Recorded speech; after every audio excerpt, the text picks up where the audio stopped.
Well, we've got riots in Philly last night, in the less than a week to go till the election. Today is Tuesday, exactly 1 week before November the 3rd, and on that day, hopefully, we'll know who the next president is. Perhaps it'll be too close to call. Um, Things are going to get dicey if that's the case, but with all of this violence last night in Philadelphia, Pennsylvania, some people, and I'm skeptical of this, are thinking that this will help Donald Trump, that this will put Pennsylvania in his column, that this will remind people of what's at stake in this election or something like that, and it'll wake folks up and they'll say, oh my gosh, look at all this violence in the streets. I better vote for Trump because he's the law and order guy. And honestly, I just don't know how well that plays.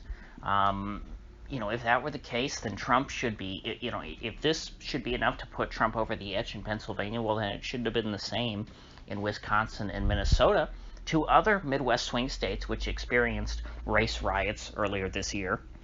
And the reason why I'm skeptical that this will make a big difference in Trump's favor is that I think that people who look at these riots, through the context of the presidential election, are going to do so in a way that confirms their bias. So, for example, Trump supporters are going to look at this and say, oh my gosh, look at all this violence. We need more law and order, so you better vote for Trump, even though Trump's not running to be the mayor of Philadelphia or the governor of Pennsylvania. But it's still, you would think, well, the law and order-minded people will go with Trump. But on to the counter of that, people who already oppose Trump, when they see these riots on TV, they'll think, well, Trump's the president. This is Trump's America, and boy, this Trump guy, he divides us so much. Look, he's creating all of this unrest, and they'll blame it on Trump and think that this is the character of the country that he's created. This is the tone he's set, and all these people are acting, this way because of Trump. But something that may help is that outside of Philadelphia. Now, Trump's not expected to do very well in Philadelphia anyway. Philadelphia is a very heavily Democratic city. Perhaps in the other parts of Pennsylvania that are further away from Philadelphia, that aren't directly involved in all this rioting, that might be somewhere where people are a little more persuadable. And generally, because Trump portrays himself as the law and order guy, it might help him there. What I mean by that is that Democrats in Philadelphia who have, their house burned down or their business looted, I think very well might think to themselves, hey, I want Trump out of there because I want all of this chaos to end. I can see that. Even someone who's been directly affected living in Philadelphia, but someone outside of Philadelphia who's just watching it on TV, I could see that swinging them, the other direction. And what I mean by that is that I think that people in the rest of Pennsylvania are more swingy, are more persuadable, whereas in Philadelphia you're going to have folks who are more partisan.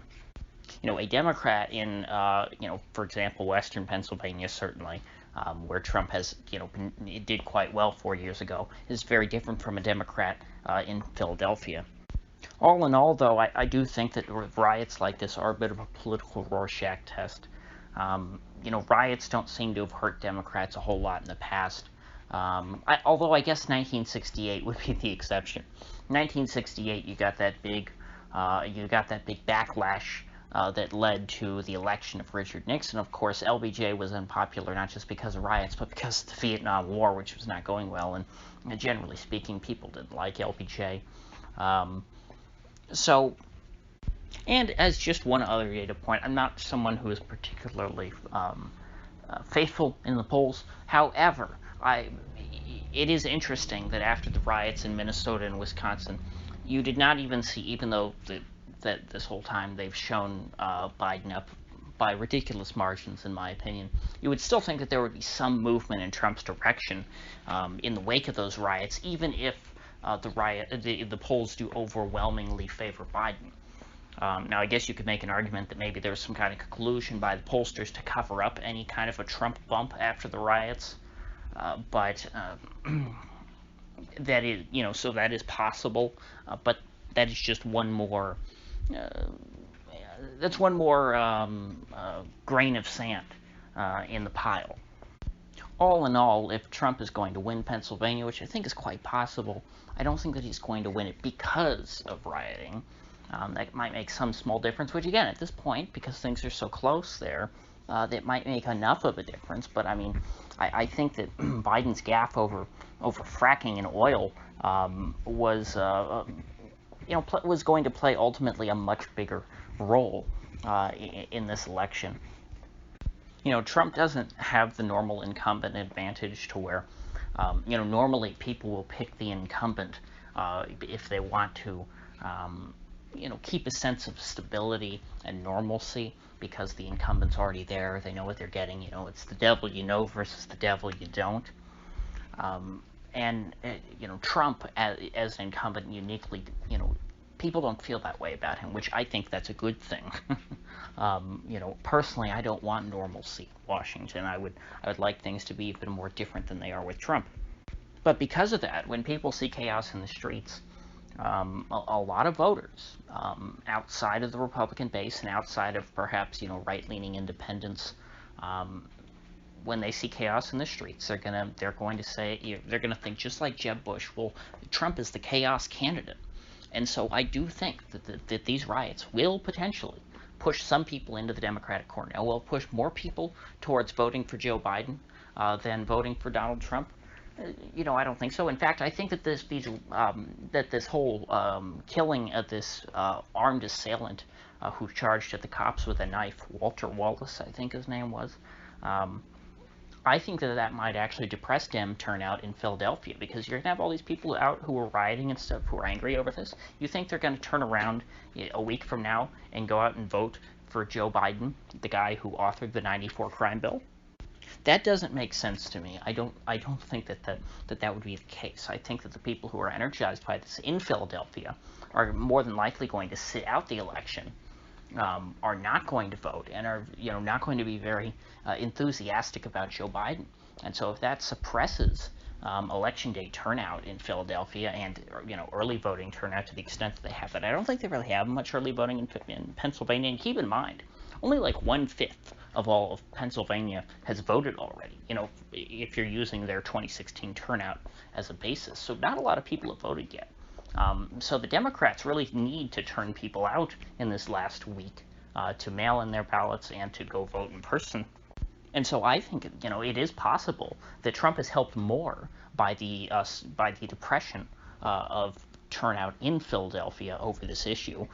People who are dismayed with the whole situation on the left, who don't think that Joe Biden will do anything about it, who think that Joe Biden is a part of the problem, that Joe Biden is a white supremacist. That whole effect may help Trump more than, just swinging people to his side, who are voting for Trump because they think Trump will end the rioting. And if that's the case, if turnout really is way down in Philadelphia and then again, the local Democratic Party could very easily just inflate turnout and rig the vote, which, again, people were convicted of doing that apparently in 2016 and 2018. Perhaps then you will, even if these people don't go out and vote, because they'll make up for the difference in fraud, and you'll look like you have normal turnout in Philadelphia. So as you can see, there's a lot of moving parts here. There's a lot of variables, and it's really hard to get a solid read on how this is going to impact the election. I mean, you can cherry pick certain stuff and just use your gut and say, I think it's going to move things this way. We're going to see a Trump landslide or a Biden landslide, but I don't think that is that will be the truth. Now, it is possible that Trump wins by more than he did in 2016 if he flips Minnesota, because all of these states, Pennsylvania, Wisconsin, Michigan, and Minnesota, they vote very close to one another. And in 2016, when Trump won 3 of those states, he won them by very slim margins, and when he lost Minnesota, he lost it by a very slim margin. And so Trump could do slightly better or slightly worse, and Joe Biden might, eke out a win, but nobody here is winning 400 electoral votes. So nobody, I don't think, is going to have a definitive win coming out of all this. So I guess we just have to be patient for the next week. I think that things can still change. There's probably still stuff coming on the Hunter Biden stuff, and these riots could spread around the whole country. I mean, we might get to the point, and I mused about this back when the George Floyd riots were first starting.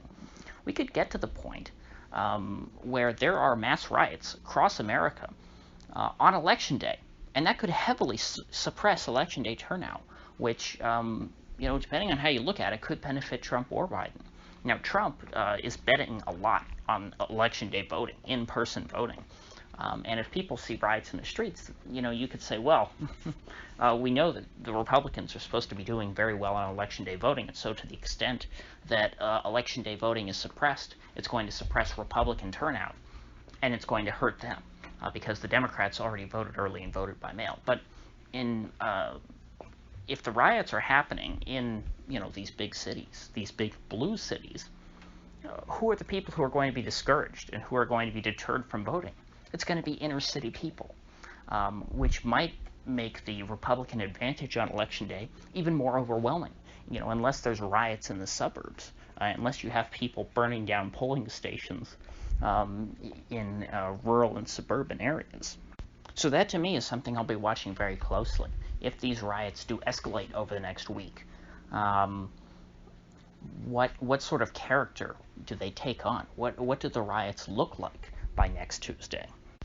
So with that said, if you get anything of value out of this video, I'd appreciate you clicking that like button and sharing this video. And if you haven't already, please do subscribe, because I do upload every day and I'd hate to have you miss one. So I'll see you folks back here tomorrow.